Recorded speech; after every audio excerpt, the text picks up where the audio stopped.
Hallelujah. Yeah. Okay, so let's go to the first time you met me, right? The first time you met me. Well, in 2020, well, that is when Ellington West Ministry started. So in that 2020, in 2019, I was redeployed to Abuja to serve as a corper. So when I came to Abuja, where my parents lived, or where they are living in Abuja, I never knew that this man right beside me is even opposite our estate, opposite our house. It was, is it adjacent or opposite? No, it's adjacent. Adjacent our house, our own house. So I never knew him. I just came back from school because I'm always in school trying to settle my defense project and also clearance for me to go for service, Nigerian service, youth service, yes. Nigerian youth service. So when I came back, I was redeployed back to Abuja. So thank God I was redeployed back to Abuja. So when I came back to Abuja, I was looking for primary, primary assignment. Place of primary assignment. Place of primary assignment. So when I came, that period, it was the period before Ellington West Ministry actually started. It was a period where I was fasting and praying and asking God to lead me, not thinking that I'm going to start a ministry. So one time like that, I was just in my uniform. My corps, is it uniform? Corps member. Corps member. I was a corps member and I was on my uniform as a corper. And do you know what happened? While I was going, this young man saw me. I never saw him. It was when we started talking. When we started talking, that he said, I saw you once. No, twice. Twice, right? Yeah. I saw you twice while you were passing. And then in your mind, you said something, babe. Say it out, say it out, say it out. Who is this fine small copper? So he said, who is this fine small copper? And then that was the last time you saw me. Yes. No, twice. Yes, you saw me once when I was in my uniform. Yeah, and I was just going for my maybe CDS. Yes. Okay. Then the second day too, you're also on a uniform. It was twice I saw you. Okay. Yeah. So the first day you were on your uniform, I saw you and I didn't say hi, you just walked past then. The second day was when I was like, who is this fine small couple? Then cautiously I wanted to see, because in the estate we have low fencing. Yes. The estates were built with low fencing. Yeah. So you can see the next compound. So I have to check. Let me see which house this young lady is going to enter in the estate. So I saw you enter 2 buildings away. I was like, okay, don't worry, we'll come for you someday. Come for me someday. So after that, he did not see me. You didn't see me again. Yeah, that's like 6 months away. 6 months. For 6 months, I did not see me. And then, man, one of the time, I think I saw you once like that. I don't know when I saw you, but I know I saw you once, like when you were washing your car. That was one of the 2 days. Okay, one of the 2 days you were washing, and I greeted him. He was just smiling. And now you are smiling again. Yeah. He was just smiling and smiling at me. I was just wondering, who is this man opening his teeth and smiling at me? I just greeted him. Hello, good afternoon. I just passed. It was morning. It was morning. Yes. I said, hello, good morning. I just passed. He would just look. Me in my mind was, why is he smiling like this way? But no. I never put it in my mind, because already my mind is, I beg, I'm not going to, because I never even put in my mind, I'm going to. Naturally, I'm not the guy that will just see you randomly on the street and chase you. Yes. Right? So what I thought is, okay, the best thing is, if she stays on this street, then one of these days, definitely something will bring us together, because within the estate, or especially on that street, you know almost everybody. So I just feel that very soon I'm going to see you again, and then we'll have the chance to talk. So very soon, so we're going to see and then again. It took me 6 months to see this pretty dancer here. And you were like, because me, I don't usually come out because of ministry. Like, my ministry is so tight. That's why I tell a lot of women, the truth is, you know, you don't know where you will find your husband. You don't know where you're going to see that person. The only thing is that you should be focused on your assignment. If I was thinking that, oh, I'm always indoors, because deep down I'm always indoors. It took you almost 6 months before you saw me. Yes. And even when I was asking some friends on the street, nobody knows you. The same street, I ask people, there's a lady who stays here, she's a copper. Do you know her? And everybody, like, no, I don't know her. I've never seen any. The only people they know are the younger ones who are like, no, this one is not young, she's 7. And all the guys I ask on the street said they don't know you. They don't know me. Yes, they won't know me because I'm always in the house. I'm always indoors. doors. So one of the time while I came out, what happened was, I think I was in August. I think it's in August. In August, when I wanted to rebrand the ministry, still in my family's house. So I was using one of the rooms for my ministry and then using it for broadcast. And then one day I went to buy things for ministry, and while I was going, I was so in a hurry. My mind was just focused on God, focused on my assignment and everything. So I never thought, I don't even think that a man would want to ask me out, because I don't even have time for that. Because already in my mind, I knew what I wanted. I didn't want a man that would not listen. There are things that I was just writing out, even while you were writing your own, and the qualities of a woman.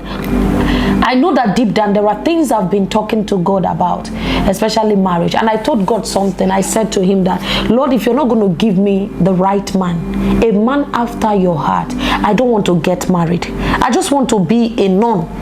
I don't want anything that will separate me and you. This is one of the things I've been telling God. I don't want anybody that will come and, if there's anybody that will come and separate you and me, please, I don't want to marry. And I put that as a priority because I love God so much. And when I saw you that day, you were just driving and you said something, babe. Continue from there. So I was driving to work that day. Then I saw you just on the street, the junction of the street. Yes. So I offered to give you a ride. I was like, oh, this is the exact woman I've been looking for all this while. Yes. So let me give her a ride. This is a good chance. Okay. So I parked and then I offered you a ride. And as destiny will have it, some people say, why did you enter a stranger's car? Well, I did not enter a stranger's car. Because you've seen me on the street. Because yes, I've seen you. And more you know, within the estate, yes, an average person stays. And I don't know what led me, because the way you were smiling and the way you were so calm. I have a charming smile as well. Oh, I have a charming smile. So one of the things, babe, that I don't know what made me. I just said, let me accept your right, because I think I've seen you and I've greeted you the way you were just smiling. So please don't say that because a man is smiling at you is a good man. No, there was a leading. I just felt it. And when you told me you wanted to, because the estate, I wanted to even enter the what did they call it? The Okada to the to the junction. But when I saw this man beside me, this is my husband. When I saw you offering me a ride, I was like, thank God, I will not trek. God have sent me helper, because I was about going to go and get, what did they call it? Bites. Ministry things. Okay. So I felt like God just made it easier because he saw what I was doing. So I went there. And then when I offered to give her the ride, and she told me she wanted to get decoration items, right? Interior decor. So I offered to take her to a place that I know you could get quality materials or quality decor. You took me to your someone you see as a mother. Yes. Someone he sees as a mother, like a second mother in Abuja. Yes. So when you took me to that place and you felt that, oh, this my mom, you can get things from her. Immediately we got there, babe. So mommy said, as I fondly call her, I called her mommy. Mommy said, oh, Shegufumi, you've come to show me your wife. And I was like, no, mommy, I just met this lady today. She's not my wife. And then, do you know what happened? She told me that, are you people dating? I said no. Because she didn't believe me when I said you are not my girlfriend. Yes, because that's why she asked me that, are you people dating? I said no. Me, date this one. I was like, why should I even date this guy? I need a man of God. A man who fears God. And I don't see this guy that is too much smiling at me. No. I was suspecting you that your smile was not ordinary. It's divine. So I was watchful and I was prayerful, because I don't really trust people. You don't just trust people that you see. And I didn't have it in mind. One of the things, sometimes your blessing comes when you don't even have it in mind. Your greatness comes, something you've been praying for, it comes when your mind is not there. And that's why sometimes when you are so tensed about something, it will never come until when you just say, oh, I'm done, right? Let me just focus. That's when you want to focus, that's when the breakthrough comes, because at that point, even your focus and your direction to another thing will bring it. It shows that you are not capable of handling that thing.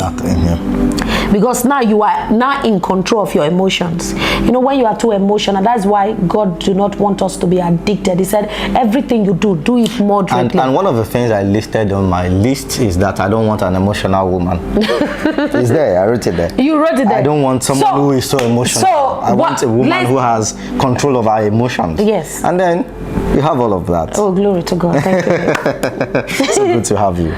Well, good to have you. Okay, so, and then what happened next is, after then, I was like, oh, you people look alike.